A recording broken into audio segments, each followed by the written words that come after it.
सत्ता का मिजाज कब बदल जाए और कब सियासत की चाल कहा नहीं जा सकता। महाराष्ट्र में इन दिनों ऐसा ही हो रहा है, जहां एक सिरे पर बीजेपी है तो दूसरे सिरे पर शिवसेना, एनसीपी और कांग्रेस का गठबंधन। लेकिन जिस देवेंद्र फडणवीस के नाम से बिदक कर उद्धव ठाकरे कांग्रेस और एनसीपी के साथ जाकर सरकार बना बैठे, जिस फडणवीस के नाम पर शरद पवार ने बीजेपी का साथ देने से मना कर दिया, आज उसी देवेंद्र फडणवीस से मिलने को अजीत पवार बेकरार हो उठते हैं, तो कभी शिवसेना के संजय राउत। तो आखिर कोई बात तो होगी। 5 सितारा होटल में शनिवार को पूर्व मुख्यमंत्री देवेंद्र फडणवीस और शिवसेना नेता संजय राउत की 1.5 घंटे तक मुलाकात हुई। कयासों का बवंडर खड़ा हो रहा है। हालांकि राउत और बीजेपी दोनों की तरफ से इस मुलाकात के सियासी मायने नहीं निकाले जाने की बात कही जा रही है। जब बात हुई तो निकलेगी ही। फडणवीस के करीबी नेता प्रवीण दरेकर ने ये कहकर कयासों को बल दे दिया कि राजनीति में कुछ भी हो सकता है। राउत और फडणवीस की मुलाकात 1.5 घंटे से अधिक चली। इस मुलाकात से पहले इसकी सूचना दोनों दलों की ओर से गुप्त रखी गई। बात सार्वजनिक होने पर राउत ने सफाई पेश कर दी कि वे शिवसेना के मुखपत्र सामना के लिए फडणवीस का साक्षात्कार करना चाहते हैं और इसी संबंध में उनसे मिलने आए थे। राउत सामना के कार्यकारी संपादक हैं। बाद में बीजेपी के प्रवक्ता केशव उपाध्याय ने कहा कि फडणवीस ने इस शर्त पर बिहार चुनाव के बाद सामना को साक्षात्कार देने की बात कही है कि उनकी बात बिना संपादित किए प्रकाशित की जाए। उपाध्याय और राउत दोनों ने कहा कि इस मुलाकात के राजनीतिक निहितार्थ नहीं निकाले जाने चाहिए, लेकिन महाराष्ट्र विधान परिषद में विपक्ष के नेता प्रवीण दरेकर कहते हैं कि राजनीति में कुछ भी संभव है। दरेकर गंभीर प्रवृत्ति के नेता हैं, उनके इस बयान को भी अनदेखा नहीं किया जा सकता। दरेकर की बातों में दम है, क्योंकि अपने सबसे बड़े राजनीतिक शत्रु देवेंद्र फडणवीस का इंटरव्यू सामना में छापने की जरूरत क्यों आ पड़ी। कल तक तो सामना में शरद पवार के इंटरव्यू छपा करते थे और राहुल गांधी की तारीफों के पुल बांधे जाते थे।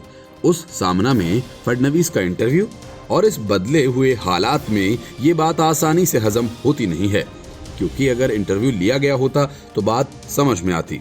लेकिन कहा तो यही गया कि इंटरव्यू लेने के लिए ये मुलाकात हुई। असल में महाराष्ट्र में पिछले विधानसभा चुनाव के बाद से ही भाजपा और शिवसेना के रिश्ते अच्छे नहीं चल रहे हैं। इसी का परिणाम है कि बीजेपी के साथ चुनाव लड़ने वाली शिवसेना ने परिणाम आने के बाद कांग्रेस, एनसीपी के साथ मिलकर सरकार बना ली। ये गठबंधन सरकार बीजेपी को रास नहीं आ रही है। पालघर में मामला हो गया, सुशांत सिंह राजपूत का मामला, कंगना हो या फिर कोरोना का मामला, शिवसेना पर हमला करने में बीजेपी कोई कुरकसर नहीं छोड़ रही। कोरोना काल में गठबंधन सरकार की विफलता पर हालांकि अभी बीजेपी बहुत मुखर नहीं है, लेकिन आने वाले किसी चुनाव के दौरान ये मुद्दा नहीं उठेगा, इसकी कोई गारंटी नहीं है। 4 दिन पहले पारित कृषि विधेयक सहित कई ऐसे राजनीतिक मुद्दे हैं जिन पर शिवसेना का कांग्रेस और एनसीपी के साथ कोई तालमेल नहीं बैठता। इसके बावजूद उसे इन्हीं दोनों दलों के साथ मिलकर सरकार चलानी पड़ रही है। इस विरोधाभास का दंश शीर्ष पर बैठे नेताओं से ज्यादा उन शिवसैनिकों को झेलना पड़ रहा है जो लंबे समय से कांग्रेस, एनसीपी से ही लड़ते आए हैं।